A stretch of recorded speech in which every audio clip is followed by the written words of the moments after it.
আমাকেই একা কবরে যেতে হবে, আমাকেই একা হাসরের ময়দানে দাঁড়াতে হবে, আমাকেই একা আমার আমলনামা আমাকেই নিতে হবে, আমাকেই একা মিজানের সামনে আমার আমলনামার হিসাব নিজেই পেশ করতে হবে, আমাকেই একা ফুলসিরাত পার হতে হবে। দোস্ত, কাউকে মিলবে না, কাউকে না। فإذا نفخ في الصور فلا أنساب بينهم يومئذ ولا يتساءلون। আল্লাহ তাআলা বলে, ইসরাফিল যখন দ্বিতীয়বারে সিংহায় ফু দিবে, কিয়ামতের মাঠ কায়েম হবে, হাসরের ময়দান কায়েম হবে। ফালা আনসাবা বাইনাহুম ইয়াউমাইযিন, সেদিন আল্লাহ বলে কেউ কারো বংশের, কেউ কারো আত্মীয়তার, কেউ কারো রক্তের কোনো পরিচয় দিবে না। মা বলবে না এটা আমার ছেলে, ছেলে বলবে না এটা আমার মা, স্বামী বলবে না এটা আমার স্ত্রী, স্ত্রী বলবে না এটা আমার স্বামী, ভাই বলবে না এটা আমার বোন, বোন বলবে না এটা আমার ভাই, কেউ বলবে না। ওয়ালা ইয়াতাসাআলুন, কেউ কাউরে কিছু জিজ্ঞাসাও করবে না। আপনি কে, আমি কে, আপনার বাড়ি কোথায়, আপনি আসলেন কোত্থেকে, খোদার কসম কেউ কিছু বলবে না। প্রত্যেকেই নিজেকে নিয়েই ফিকির করবে।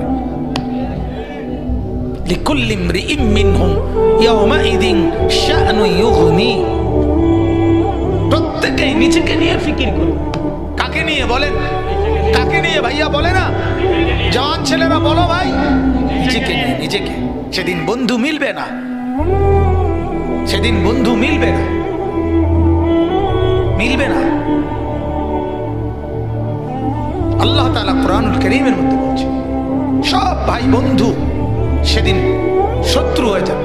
ওই যে কালো শার্টওয়ালা ভাই, মোবাইলটা ভালো ভাই, কষ্ট করে রাস্তায় টিপলে ভালো হয়, যথেষ্ট জায়গা আছে, দয়া করে ওইখানে গিয়ে মোবাইলটা টিপে না, মোবাইল টিপা দরকার আছে। মোবাইল এটা তো কষ্ট, এমবি ঢুকাইয়া আবার মেয়াদ চলে যায়, ঠিক মতো না টিপলে এটা আবার কি চলে যায়, মেয়াদ চলে যায়। তো মেয়াদ চলে গেলে তো টাকাগুলো নষ্ট হলো, আর টাকা তো নষ্ট করা ঠিক না, টাকা সাবাই এলাম না।